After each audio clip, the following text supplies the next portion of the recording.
Jeg vil her vise, hvordan man laver lineær regression ved hjælp af ibogens CAS-værktøj, og jeg bruger som eksempel det her eksempel fra bogen, hvor man har målt hårlængden over nogle måneder her. Så det er de her data, jeg vil gerne lave lineær regression over, det vil sige, at jeg vil gerne finde ud af, hvad for en lineær model, eller hvad for en lineær funktion, der passer bedst til data. Det er jo gjort her, så det er jo ikke fordi, at vi ikke ved, hvad det giver, men vi skal jo se, hvordan man får det her frem.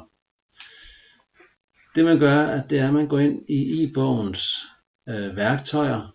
Der ligger sådan nogle ikoner herinde, når man er logget ind i ibogen. Den her med hånden, det er værktøjerne. Og den allerøverste, den hedder lineær regression. I kan se, der ligger mange andre værktøjer i ibogen. Men nu skal vi altså have fat i den her, der hedder lineær regression. Der kommer sådan en boks her frem. Og her er det så meningen, at man skal indtaste sine x og y værdier, altså sit datasæt. Og jeg synes, det er klart nemmest at gøre det i kolonner. Det betyder, at jeg indtaster x-værdierne for sig i den her kolonne, og y-værdierne for sig i den her kolonne. Ellers så skal man til selv at sætte kommaer imellem og sådan noget. Så går jeg over i ibogen her, og jeg kan se mine x-værdier, det er jo dem, der står øverst. Jeg kan se, det er tallene fra 0 til 10, så dem kan jeg godt huske. Så nu hopper jeg lige tilbage. Jeg har boksen liggende hernede som en del af min Chrome browser. Så her der skriver jeg simpelthen tallene fra 0 til 10, og jeg skifter linje hver gang. Sådan. Så har jeg indtastet mine x-værdier. Y-værdierne skal jeg også have indtastet. Jeg kan jo se dem herovre, men de kan jo være lidt svære at huske. Man kan selvfølgelig bare hoppe frem og tilbage, eller man kunne måske have begge dele åbne på en gang. Man kan faktisk også kopiere dem over. Så der er flere måder at få de her data over på. Nu trykker jeg kopier til udklipsholderen, så hopper jeg tilbage i mit ark her, så sætter jeg dem ind, så kommer de godt nok til at stå sådan lidt mærkeligt der forskudt. Eller nogle af dem på samme linje, men det sidder jeg lige og pusler på plads her. Det er jo en smagsag, hvordan man synes man nemmest får de der data flyttet over. Men nu gør jeg det altså på den her måde. Så bliver jeg vist færdig. Det er altid en god idé at tjekke efter, om man har tastet rigtigt. Det kan jo være, da jeg flyttede rundt på det her, jeg kom til at slette et enkelt ciffer. Så det er godt lige at kontrollere. Der skal jo være lige mange tal i den her boks som i den her boks, ellers så passer det jo ikke sammen. Men den vil komme med en fejlmelding, hvis det ikke passer, er jeg ret sikker på. Nu er jeg færdig med at taste data ind, og så er det sådan set bare at trykke beregn her. Og det prøver vi lige at gøre, og så ser vi, hvad der kommer frem. Der kommer jo en hel masse frem, og det skal vi lige kigge lidt på, i hvert fald noget af det.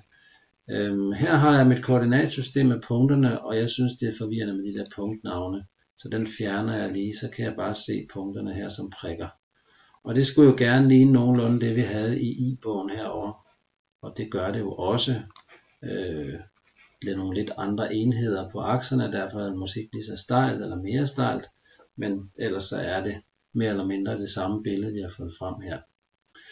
Og der er også tegnet den rette linje på, som jo så er den computeren har fundet som den bedste rette linje, det vil sige den, der passer bedst med de her punkter, som er tegnet ind her. Det hernede skal vi ikke beskæftige os med nu, det kommer vi til senere. Men herover der får vi nogle oplysninger, som er lige så væsentlige som vores billede her. I mange tilfælde så er det faktisk her, man finder sit facit, hvis det er en opgave, man er ved at løse til en aflevering eller en eksamen for eksempel.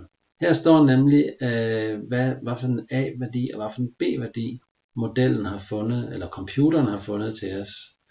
I bogens eksempel, der har de sagt, at A-værdien den er 12, og B-værdien den er 10, og det kan vi se, det er jo rigtigt nok, hvis man afrunder til heltal. Så det har de altså valgt at gøre i bogens eksempel. Her kan vi se det lidt mere præcist, at A-værdien er 11,79 og så lidt mere, og B-værdien er 10,13. Og her der er det så sat ind i forskriften på de rigtige punkter, så det skal man faktisk ikke engang kunne selv. Det er lidt forskelligt i sådan en opgave, om man bliver bedt om at bestemme A og B, eller man bliver bedt om at bestemme forskriften, eller bestemme modellen. Men altså her står A og B, og her står modellen, så man skal bare tage det rigtige. Vi får nogle flere oplysninger her. Det her nede kommer vi også til senere, så det vil jeg heller ikke kommentere på nu. I første omgang skal I bare kunne lave sådan en lineær regression, og altså få de her A og B værdier ud, skrevet dem ned, og så måske også få skrevet den her forskrift op. Man kan jo tage sit klippeværktøj og klippe den her boks ud, eller måske endda hele boksen her, og sætte ind i sin aflevering, og så skrive, at jeg har lavet lineær regression i bogen, og her er output, og så skriver man nedenunder sine konklusioner, altså sin facit. Læg mærke til, at selvom jeg har tastet det ind i kolonner x og y, så laver den det om til punkter, altså det første punkt hedder 0,10, 1,22, altså x-værdi, y-værdi, x-værdi, y-værdi, og så videre dernede af. Der er ikke parentes om her, selvom der egentlig bør være det, når det er punkter. Men det er jo sådan, i-bogen gør det, så det kan vi jo ikke lave så meget om på. Jeg håber, det her det er tilstrækkeligt til, at man kan prøve at lave en lineær regression selv, ud fra et tilsvarende datasæt.